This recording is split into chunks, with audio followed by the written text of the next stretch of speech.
My dividend investing journey has been very interesting so far, to say the least.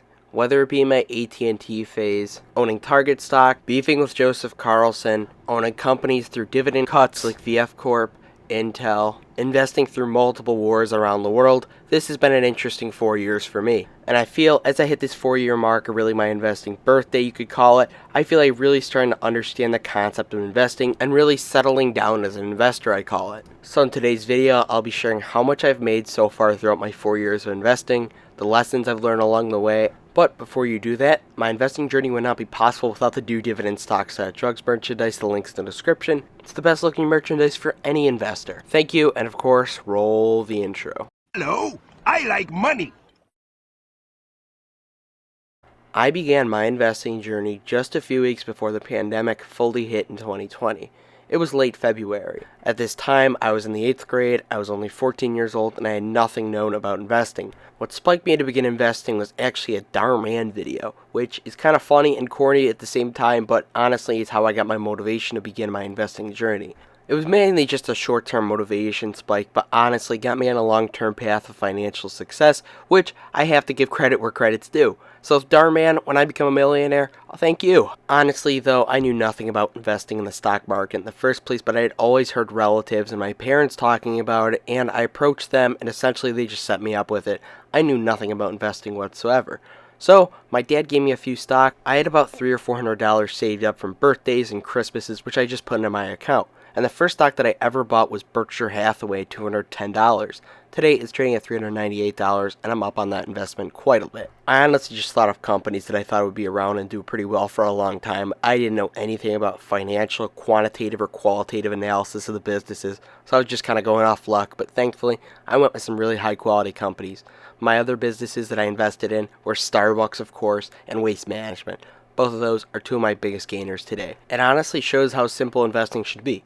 Just buy really good companies and that understand their business. I knew that Waste Management was going to pick up garbage for people, and I knew Starbucks would continue selling drinks. And look how it's done for me today. With that on, during the pandemic, I would study up and continue to buy more stock. I would actually buy stocks that I would today consider short to medium term plays. A few of these would be like Chegg, Clorox, and even at one point Zoom. Now, I was obviously considering myself a long-term focused investor, but I just didn't understand anything about valuation, investing, and all that stuff at the end of the day. Heck, I even own Hasbro. But I did own a lot of companies as well that I did buy because my relatives actually recommended them to me, which is my first mistake never to do. I didn't do any analysis on my own when it comes to some of these. Yeah, so don't do what I did. But essentially, investing was just kind of a hobby. It wasn't really part of my life at that point. So in 2020, my first 9 months of investing, I racked up $78 in dividend payments. I would invest every dollar that I made from landscaping. I also ran a clothing brand back in the day, which helped me get some income to invest. I have a members only exclusive video showing my experience on running that if you're interested. I had racked up $3,000 to $4,000 in my account, and it really consisted of different stocks. There was no general direction of the portfolio. It was just a complete mix and combination. You had AT&T as my top holding, then you had Microsoft, Apple, Hasbro. It was just a complete mix and an utter disaster at the end of the day.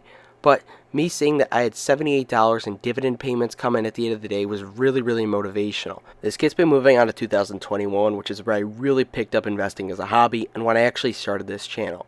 When I started this channel, I knew nothing about investing compared to what I know now. I probably knew about 10% of what stuff I know now. This is a screenshot from my first ever video that I made on the channel, which is still up, and two things about that: my portfolio sucked and my balls hadn't dropped, so keep that into account before you go watch that. But we could see there's just a lot of companies with no direction in the portfolio whatsoever. And you could even see during the sector and industry, I really didn't know what I was putting down there. But I began getting active in the community. I joined a few different Discord servers, and I really got inspired by a few other channels. Dividend Data was the big channel that really got me on the concept of quote-unquote dividend investing. A lot of his videos really got me excited and really enthusiastic about my financial future, investing and all that good stuff. But with all that enthusiasm, my brain got blocked out, and I did follow him and blindly lead into a bunch of stocks that I lost out on. Companies like Walgreens, Intel, heck, you could even say Disney. I would also watch channels like Gen X Dividend Investor, and he's in a completely different situation from me. He's investing for dividend income and quite literally living off those dividends. So I was sacrificing a whole lot of total return and growth at the end of the day for my time horizon. I would be investing in companies like Colgate, expecting them to be core positions for long term in the portfolio.